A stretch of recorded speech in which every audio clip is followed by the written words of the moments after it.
My name is Clara Mitchell. I'm 31 years old, and 2 months ago, my boyfriend looked me in the face, dismissed my family as boring, and chose a spa weekend over my grandmother's final family reunion.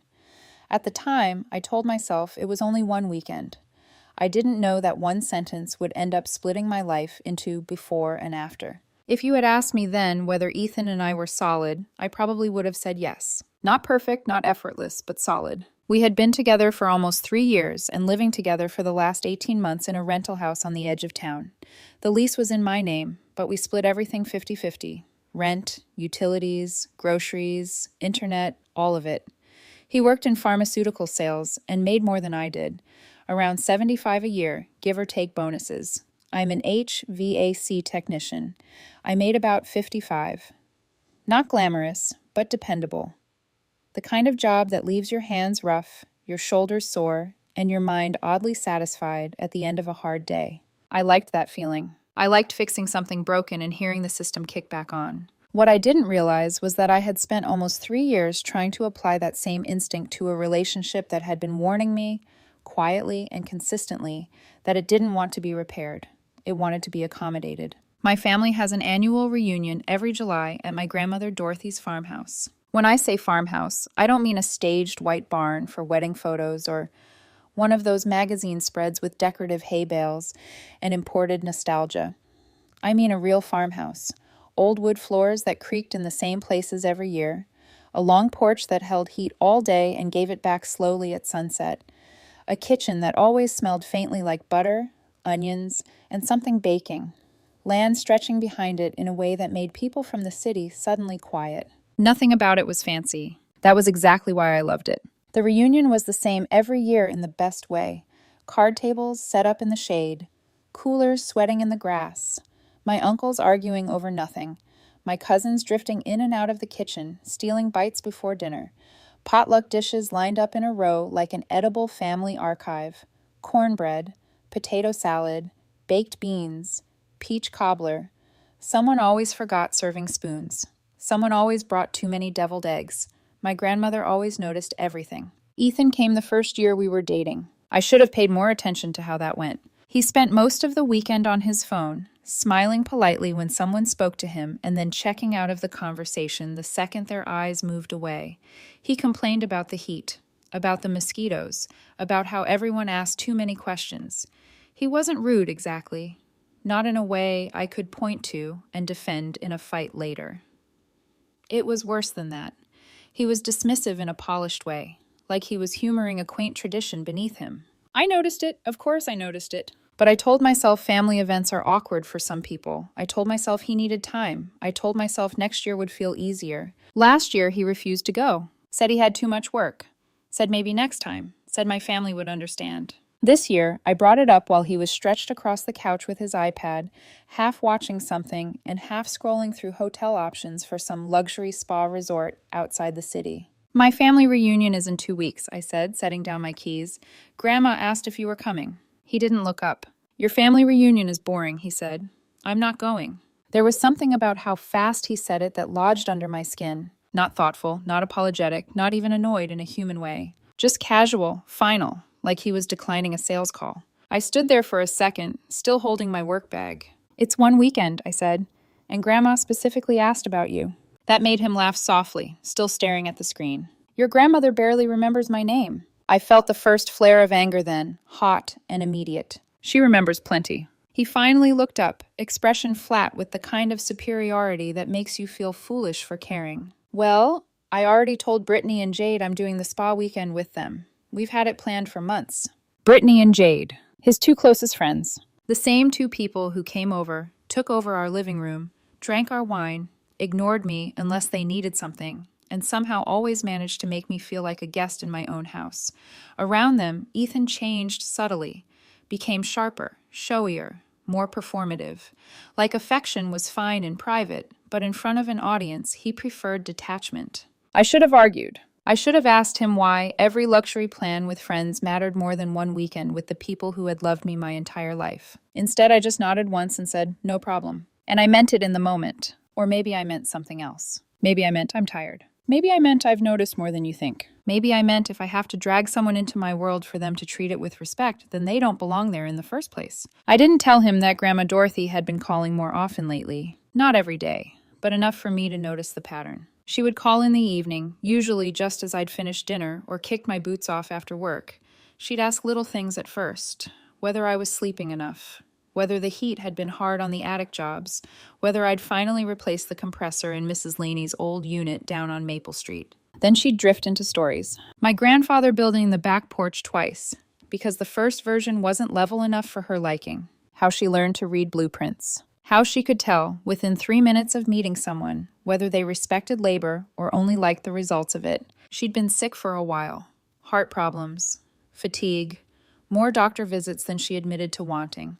But when she spoke, her voice still had that dry steel in it, like age had reduced nothing except her patience for nonsense. 1 week before the reunion, she asked, "That boy still around?"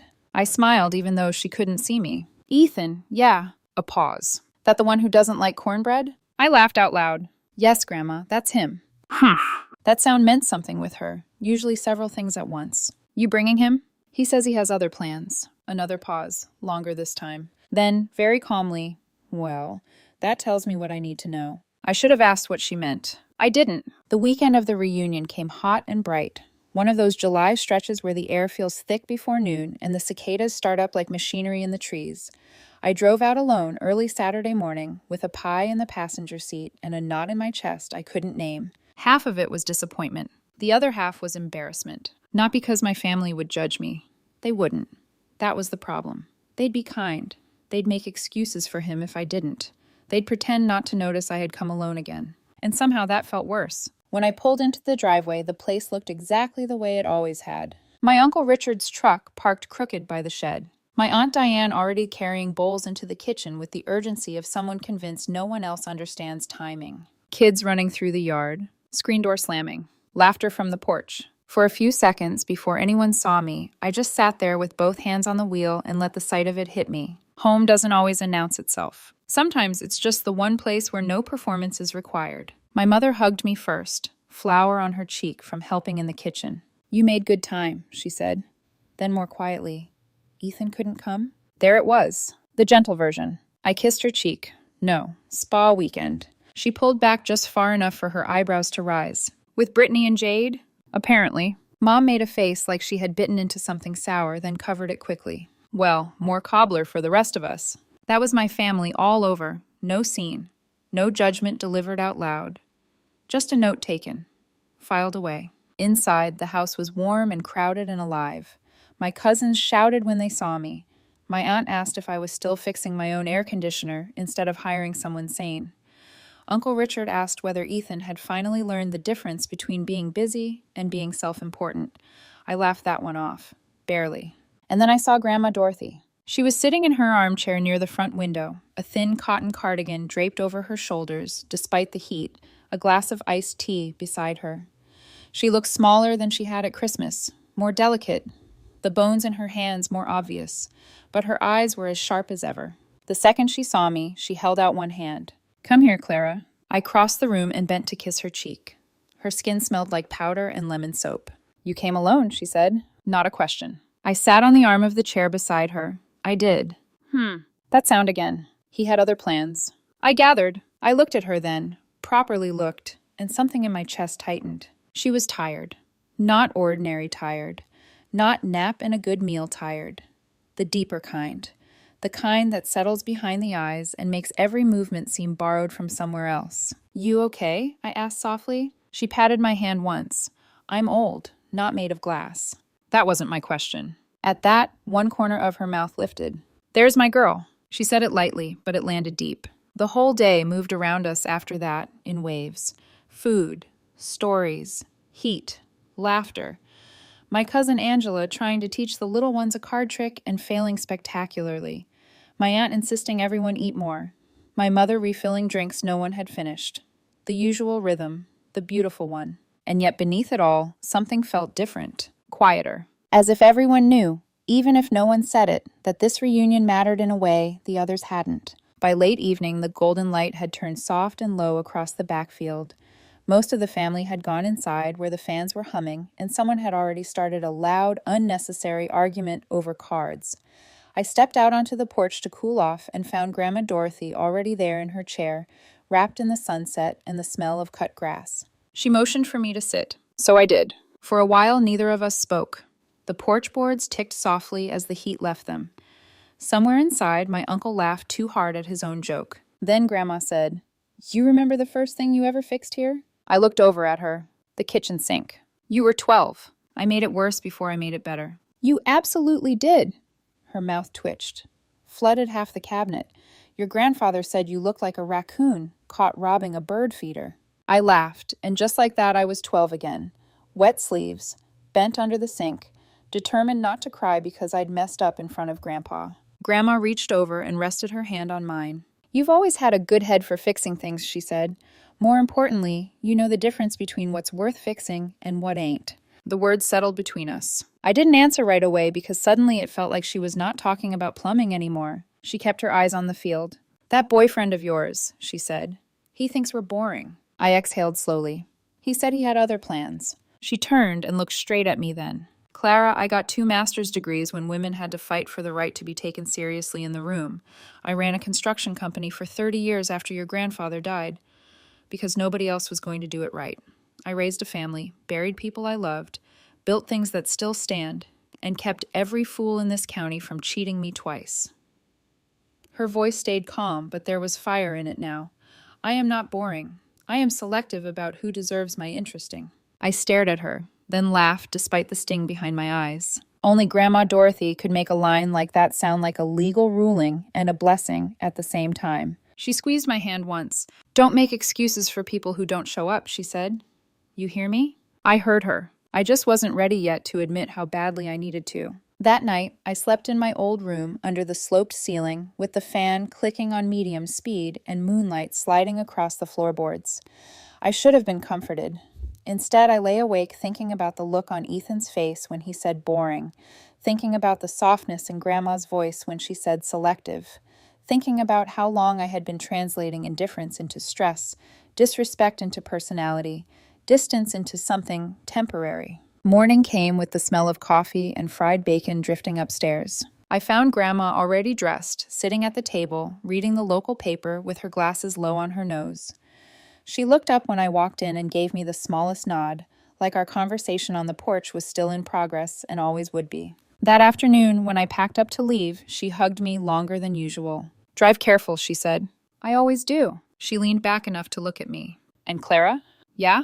Pay attention." I smiled faintly. "To traffic?"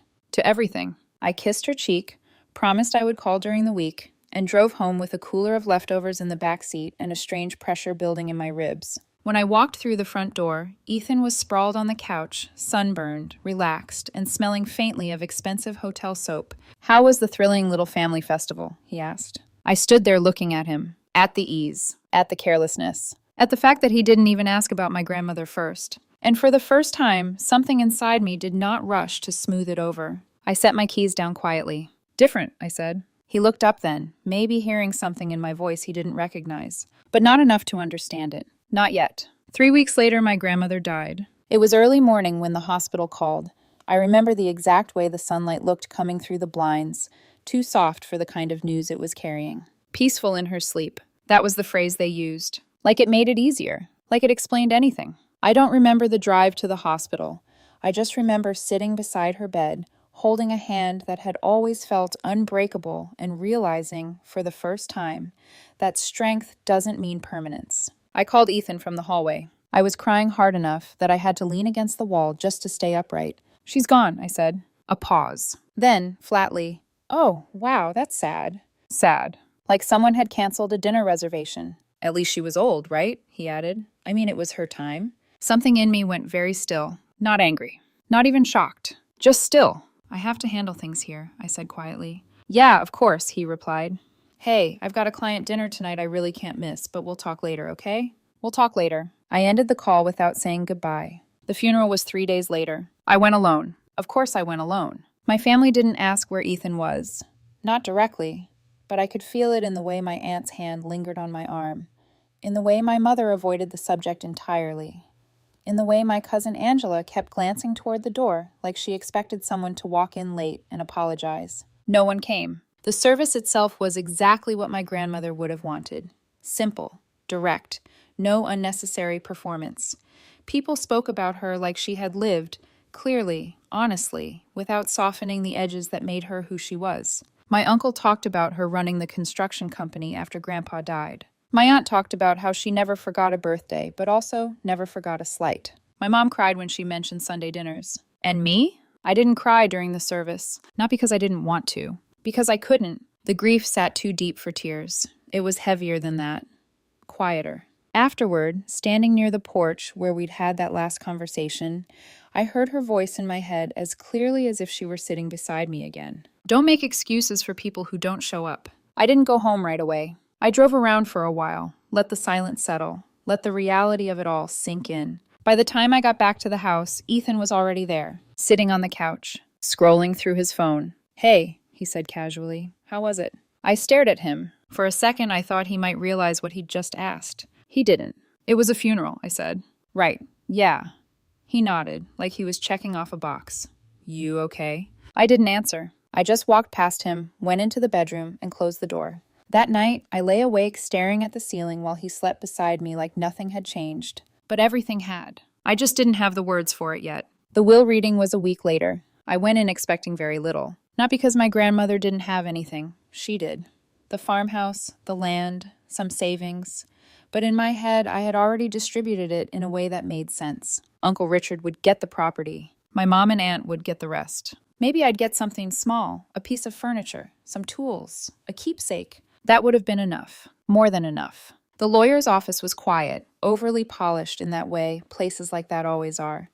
Soft carpet, neutral walls, framed certificates arranged just precisely enough to signal authority without warmth. Mr. Garrison greeted me with a firm handshake and a look that lingered a second longer than necessary. "Clara," he said, "I'm very sorry for your loss." "Thank you." We sat. The rest of the family was already there. My uncle, my aunt, a couple of cousins. There was small talk at first. Polite, controlled. Everyone pretending this was just another administrative step, not a moment that would quietly rearrange the shape of our lives. Then Mr. Garrison opened the file. "I'll keep this straightforward," he said. And he did. A few smaller items were distributed first. Heirlooms, jewelry, cash gifts. 50,000 to my uncle, 50 to my aunt. Smaller amounts to cousins. It all tracked with what I expected. Then he paused, looked down at the page, then back at me. "And the remainder of the estate," he said, "including the farmhouse, the full acreage, 42 acres total, and all remaining financial assets, is to be transferred to Clara Mitchell." Silence. Real silence. Not polite. Not temporary. The kind that settles heavy and refuses to move. I blinked. "I'm sorry," I said. "What?" Mr. Garrison slid a folder across the table toward me. "Your grandmother left you a letter as well." My hands felt strangely disconnected as I opened it. Inside was a handwritten note. Her handwriting, messier than it used to be, but unmistakable. I read it slowly. "Clara, if you're reading this, I'm probably giving St. Peter a hard time about the air conditioning. Despite everything, I let out a small breath of laughter. I've been watching you these past years. You work hard. You show up. You listen. That matters more than anything money can measure. I'm leaving you the house, the land, and what I've built. Use it wisely. Maybe that boyfriend of yours will think we're less boring when he sees what boring built. Or maybe you'll remember what your grandfather told me 50 years ago. Money doesn't change people. It shows you who they already are. Love, Grandma Dorothy." By the time I finished, my vision had blurred. I folded the letter carefully and placed it back in the envelope like it might break if I didn't handle it right. "Estimated value," Mr. Garrison continued gently, "is approximately $800,000. $800,000. The number didn't feel real. What felt real was the weight of her words. You show up. That matters. I sat in my car for nearly an hour afterward. Didn't start the engine. Didn't call anyone. Just sat there with the folder in my lap, staring at nothing, trying to understand how everything could feel so heavy and so empty at the same time. Eventually, I drove home. Ethan was on the couch again. Brittany and Jade were with him this time, wine glasses on the table, laughter filling the room like I had walked into the middle of a different life. "Hey," Brittany said. "There she is." "How'd it go?" Jade added. Ethan barely looked up. "Did you get anything good?" Something in me tightened. "Yeah," I said. "What?" Brittany leaned forward, interested now. I hesitated. Not because I was hiding it, because I didn't even understand it yet myself. The house, I said finally. The land. Most of it. Silence. Then Ethan sat up straight. Wait, what do you mean, most of it? Everything, I said. It's around 800,000. The room changed instantly, like someone had flipped a switch I hadn't known existed. 800,000? Jade repeated. Oh my God, Brittany whispered. Ethan stood up so fast his glass nearly tipped over. Why didn't you tell me? It just happened, I said. I'm still processing. Processing? His voice sharpened. Clara, we've been together 3 years, and you didn't immediately tell me we just became rich? We. The word landed hard. We didn't become anything, I said quietly. This is from my grandmother. He let out a short laugh, like I had just said something ridiculous. Clara, come on, we're a couple. I held his gaze. The same couple whose grandmother you couldn't be bothered to say goodbye to? His expression flickered for a split second, then hardened. Are you seriously going to throw that in my face right now? I'm stating a fact. Brittany leaned toward Jade, whispering just loud enough to be heard. You better lock that down fast. I felt something inside me shift, not break. Not yet. Just shift, like a piece sliding into place that had been loose for a long time. I need some space, I said. Ethan's head snapped toward me. What? I'm going to stay somewhere else tonight. His expression changed instantly, from excited to irritated to something sharper. Don't you dare walk out that door, he said. We're in this together. No, I said calmly, we're not married. 3 years might as well be married. Not legally, not financially. I turned, walked into the bedroom, and started packing a bag. My hands were steady. That surprised me. Behind me, I could hear him talking.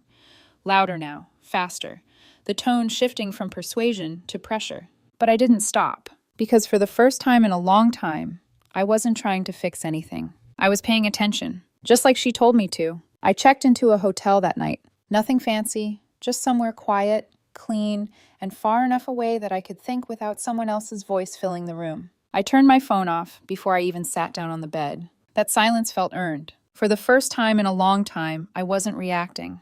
I wasn't explaining. I wasn't managing someone else's emotions. I was just still, and in that stillness, something uncomfortable surfaced. Not confusion, clarity. The kind that had probably been there all along, buried under habit, compromise, and the quiet fear of starting over. The next morning, I turned my phone back on. 73 missed calls. Dozens of messages. All from Ethan. The first few were soft. Baby, please come home. We need to talk about this. Then sharper. You're overreacting. It's just money. Why are you acting like this? Then aggressive. You're being selfish.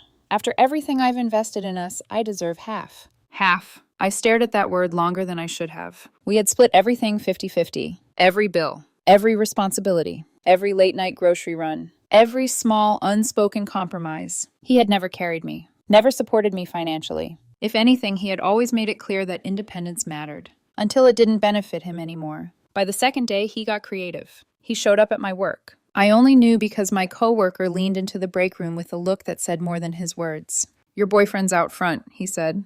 Been there a while. How long? Almost an hour. I didn't even hesitate. I grabbed my jacket and left through the back. Not dramatic. Not emotional. Just done engaging. Later, my boss told me Ethan had waited almost 2 hours before being asked to leave. He didn't yell. Didn't cause a scene. But he stayed. And somehow that persistence felt heavier than anger would have. On the third day, I met with Mr. Garrison again. We didn't waste time. I want to protect everything, I said. He nodded like he had been expecting that. We went over options. A trust. Asset separation. Legal safeguards that made it very clear what belonged to me and what didn't. By the time I left his office, everything had a structure. Everything had boundaries. Everything had distance. From him. From what we had been. That afternoon, I went back to the house. Not to reconcile. To get my things. I assumed Ethan would be at work. I was wrong. The moment I opened the door, I knew. Voices. More than one. I stepped inside slowly. Ethan was standing in the living room. And he wasn't alone. His parents were there. Robert and Denise. They turned toward me almost in sync, like they had been waiting for this exact moment. An ambush. Of course. Clara, Robert said immediately, stepping forward with that practiced calm older men use when they think they're about to solve a problem. Let's all just take a breath and talk this through. I set my keys down on the table. I'm just here to grab my things. Denise shook her head, already emotional. No, sweetheart. You don't walk away from 3 years like this. 3 years. There it was again. Time. As currency. As leverage. Ethan stepped closer. We built something together, he said. You don't just cut me out like I was nothing. I met his eyes. I'm not cutting you out, I said calmly. I'm separating what was never shared to begin with. His jaw tightened. Robert stepped in again, shifting tone. Clara, let's be reasonable, he said. You and Ethan have a life together. This inheritance is a blessing for both of you. There it was. Not subtle, not hidden, clear, direct, wrong. With all due respect, I said evenly, your son told me my family was boring and chose a spa weekend over my grandmother's last reunion. He didn't attend her funeral. He didn't call. He didn't show up. Denise flinched slightly. He was under a lot of stress, she said quickly. People say things they don't mean. He meant it, I replied. Ethan's voice cut in, sharper now. You're twisting this. No, I said quietly. I'm remembering it. That landed. I could see it, because memory is harder to argue with than emotion. Then Ethan changed tactics. His expression softened. His shoulders dropped slightly. The performance shifted. Clara, he said, voice lower now, almost careful. I love you.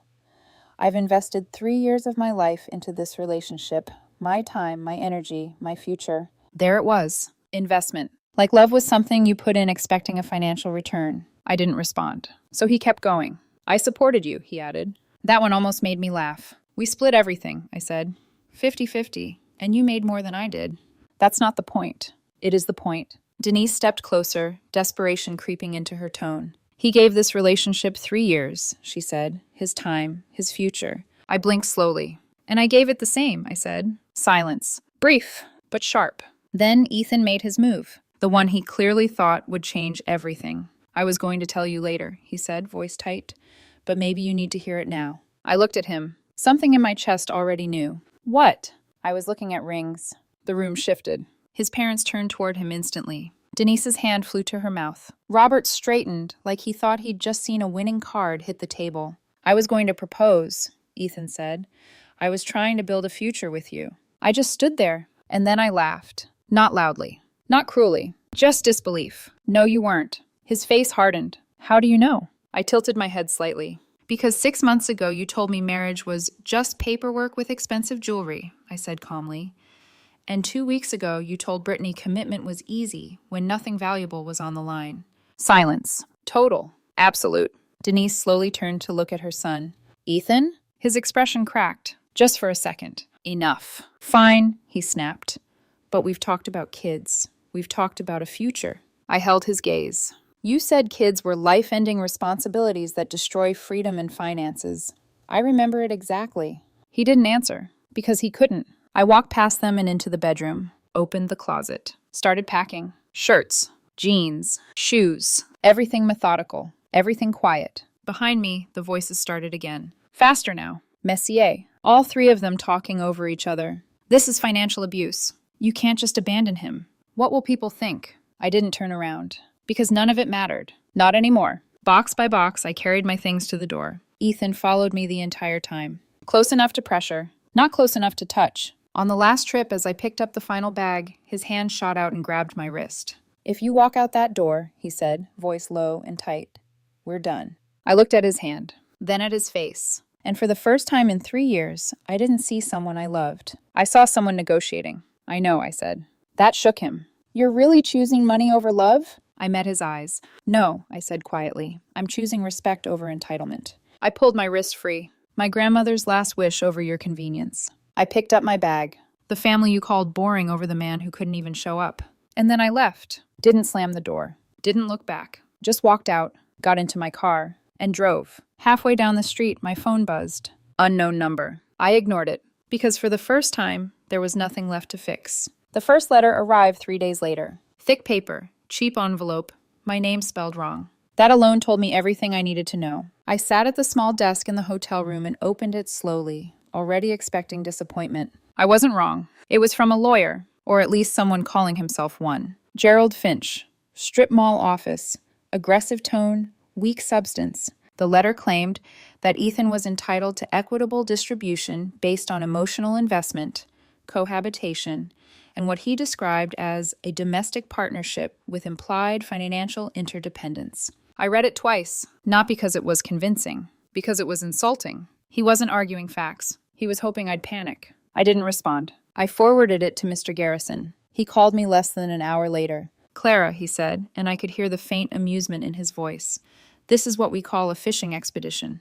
I leaned back in the chair. That bad? That desperate, he corrected. He's hoping you'll settle to avoid stress. You won't. I won't. Good, I'll handle it. His response went out the same day. 1 page. Clean. Precise. State law. Case precedent. Clear facts. Not married. No joint finances. Inheritance legally separate. No standing. And at the bottom, a cease and desist. No further contact. No further claims. No further nonsense. That should have ended it. It didn't. The next move came through my mother. Of course it did. She called me late that evening, voice already fragile. Clara, she said softly, Ethan reached out. I closed my eyes briefly. What did he say? He said you've changed, she whispered.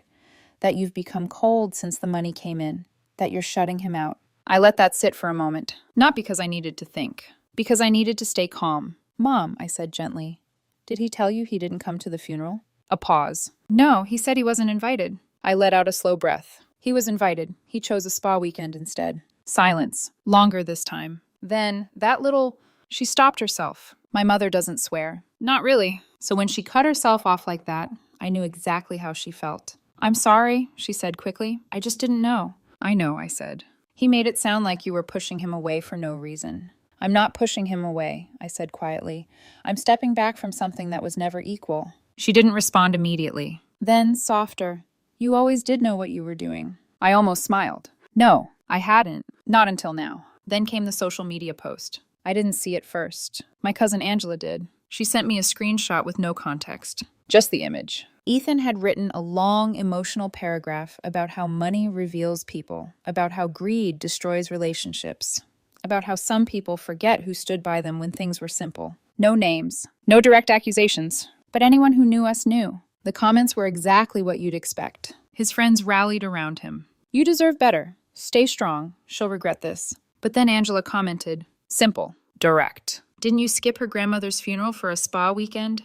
Just checking. I stared at the screen. Then I laughed. Quiet. Sharp. Within an hour, the post was gone. Deleted. Erased. But not before it had done exactly what it needed to do. Expose him. Not to strangers. To the people who actually knew the truth. I thought that would be the lowest point. I was wrong. Because the next move wasn't just desperate. It was humiliating. I was at the farmhouse, the first time back since the funeral, standing on the porch with a contractor named Jim, discussing repairs. The place needed work. Not a complete overhaul, but attention, care, time. Exactly the kind of thing I understood. Exactly the kind of thing I could fix. Jim was mid-sentence, explaining something about the roofline, when a car pulled into the driveway. I didn't recognize it, but I knew, before the door even opened. Ethan stepped out, and he wasn't alone. A woman followed him, tall, put together. Jim perfect in that effortless, curated way. She hesitated slightly as she looked around. He didn't. He walked straight toward the porch like he belonged there. Clara, he called out. I didn't move. Didn't step forward. Didn't react. Jim glanced at me. You know him? I used to. That was enough for him. He stayed where he was, watching. Ethan stopped a few feet away, close enough to be heard, far enough to keep control. This is Lauren, he said, gesturing casually. My girlfriend. The word hung in the air. Deliberate. Measured. Calculated. I looked at her. Really looked. She didn't meet my eyes fully. Just a quick glance, then away. Uncomfortable. Good. Good for you, I said simply. And turned back to Jim. Where were we? Jim didn't miss a beat. Roof supports. We kept talking. Like Ethan wasn't standing there. Like this wasn't happening. Like he didn't exist. Seriously? Ethan snapped. I didn't turn. Aren't you going to say anything? I glanced over my shoulder. What would you like me to say? His jaw tightened. I've moved on. I nodded once. That's clear. You don't care? I studied him for a second. Really studied him. You brought another woman to my grandmother's house to make a point, I said calmly. The only person this reflects on is you. That landed hard. He wasn't expecting that. He was expecting jealousy, emotion, a reaction. I gave him none. Lauren shifted uncomfortably. Ethan, she said quietly, maybe we should... No, he cut in. She needs to see this. See what? That he had replaced me? That he could perform a relationship on command? That he needed an audience to feel powerful? I almost felt sorry for him. Almost. You can't just ignore me, he said louder now. We were together for 3 years. Jim finally stepped forward. Not aggressive, not confrontational. Just present. You both need to leave, he said. This is private property. Ethan scoffed. It should be mine too. That was new. Jim didn't react. Just pulled out his phone slowly. I can call the sheriff, he said. Or you can get back in your car and go. Silence. Tension stretched thin. Then Lauren stepped back. "I'm going to wait in the car," she muttered. She didn't look at Ethan. Didn't look at me. Just walked away. Fast. Smart. Ethan stood there for a second longer, like he was trying to salvage something. Anything. Then he turned and followed her. The car door slammed. The engine started. And just like that, he was gone. Jim watched them leave. Then looked at me. "You want to press trespassing?" I shook my head. "No." He nodded once. "Good call." Then, like nothing had happened. "Now, about those roof supports."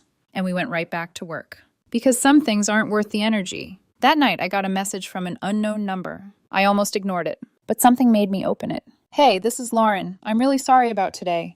He told me you were unstable and he needed support. I didn't know the full situation. I'm out. Good luck." I stared at the message for a second, then deleted it. No reply. No comment. No emotion. Because by that point, there was nothing left to say. By the end of that week, I thought it was over. Not neatly. Not cleanly. But over enough. Ethan had lost the legal angle. Lost the public narrative. Lost whatever control he thought he still had over me. And for the first time since all of this started, my days began to feel normal again. Structured. Quiet. Mine. I started spending more time at the farmhouse. Not just visiting. Working. Fixing. Restoring. There's something grounding about physical labor when your life feels like it's been pulled sideways.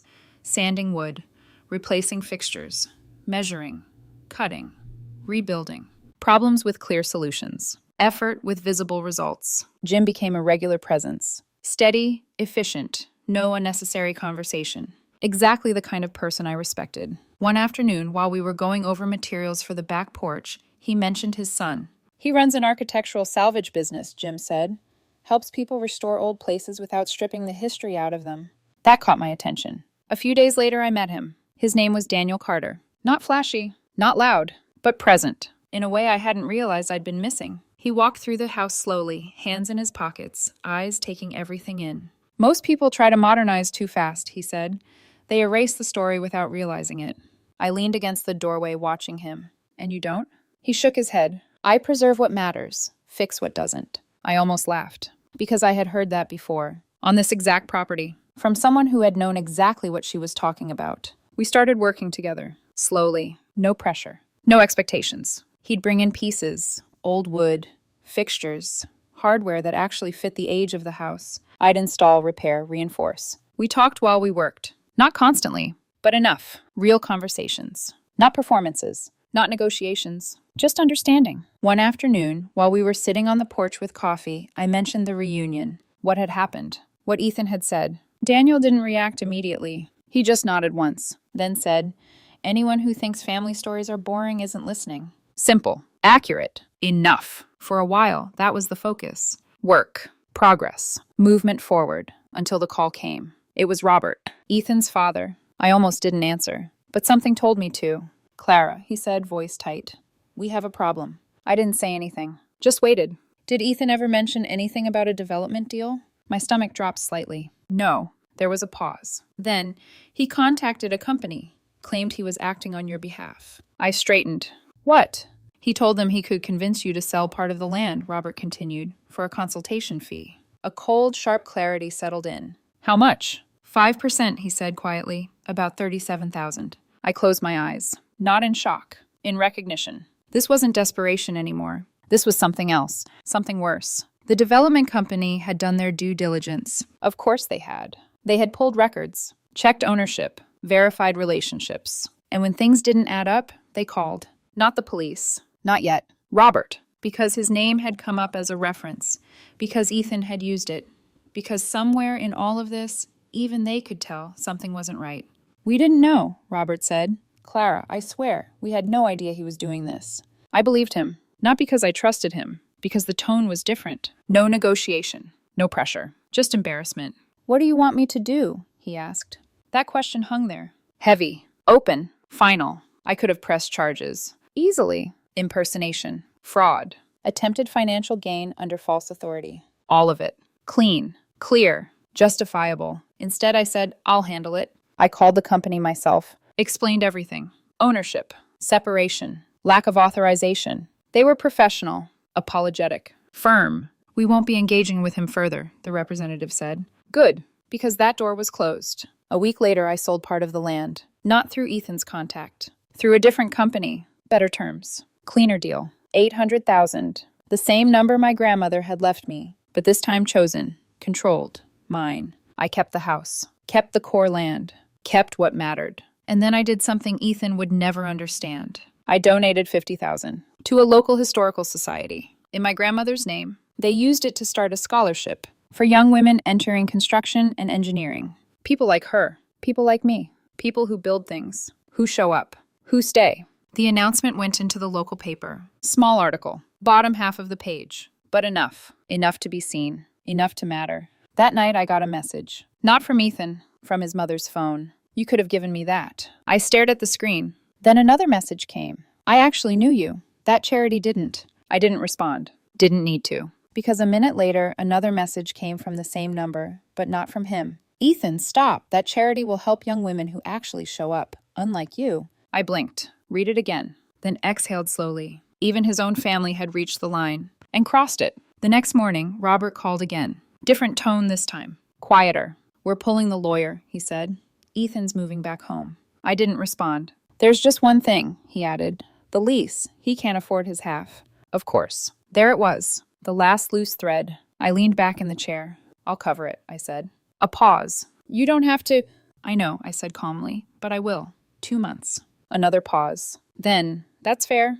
And just like that, it was done. Not dramatically. Not explosively. Just finished. Later that day, I stood on the porch again. Same place. Same view. Different person. Daniel walked up beside me, handing me a coffee. Everything okay? He asked. I nodded. Yeah. He didn't press. Didn't ask for details. Just stood there. Present. And for the first time since all of this started, there was no noise left. No pressure. No negotiation. No one trying to take something that was never theirs. Just the house. The land. The work.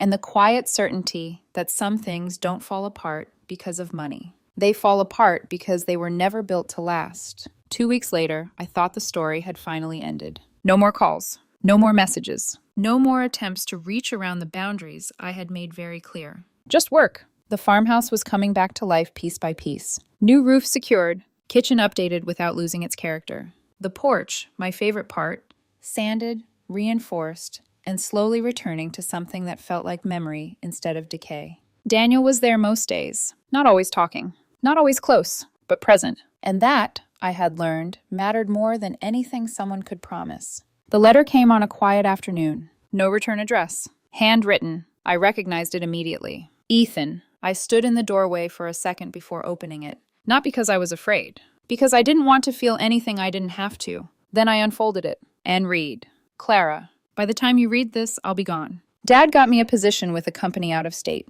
Fresh start. I think I need that. Not because of the money. Because of what I saw when everything fell apart. I've been going through old things while packing. Photos. Receipts. Random pieces of our life. And I found one from your family reunion. The first year. Your grandmother was teaching me a card game. I was smiling. Actually smiling. Not pretending. I forgot about that version of myself. Somewhere along the way, I decided your world was beneath me. That your family was simple. That your traditions were small. I wasn't seeing what was actually there. I was measuring everything against the wrong things. Money. Status. Comfort. And I lost something I didn't even realize I had. You were right not to share anything with me. Not because I didn't want it. Because I hadn't earned a place in it. I didn't show up. Not when it mattered. Not when it counted. And when I realized what I lost, I tried to take it instead of understanding it. That's on me. I won't apologize for everything. Some of it was just who I was at that moment. Desperate. But I am sorry for one thing. That text. The one where I called your family boring. They weren't. I just wasn't paying attention. Your grandmother left you more than money. She left you something I didn't understand until it was too late. That showing up matters. That being present matters. That the things that look small from the outside are usually the ones that hold everything together. I hope you keep the house. I hope you fill it with people who actually see it. And I hope next time I don't make the same mistake. Ethan. I read it twice, then folded it carefully. Not out of sentiment. Out of respect for what it was. Not an apology. Not redemption. Just awareness. Late, but real. I didn't respond. There was nothing to say. Because the version of him that wrote that letter was not the version I had lived with. And not the version I had left. I walked out onto the porch and sat in the same chair my grandmother used to sit in. The wood was smoother now, the railing solid beneath my hand. The view unchanged. Fields stretching into the distance. Sun dipping lower. Quiet settling in. I placed the letter in the drawer of the small table beside me, closed it, and let it stay there. Not erased, not carried, just placed. Later that evening, Daniel came by with coffee and sandwiches. We sat side by side on the porch, watching the light fade. After a while, he spoke. "Your family reunion is next month, right?" I nodded. "First one here without her." He was quiet for a second. "Will it feel strange?" I thought about that, about the empty chair, the missing voice, the absence that would be impossible to ignore. "Maybe a little," I said. Then I looked out over the field again. But she didn't leave this place for it to stay empty. Daniel nodded. "That makes sense." A pause. Then casually, "Want company?" I turned slightly, studying him. There was no pressure in the question, no expectation. Just an offer. I felt something settle inside me. Warm. Steady. "Yes," I said.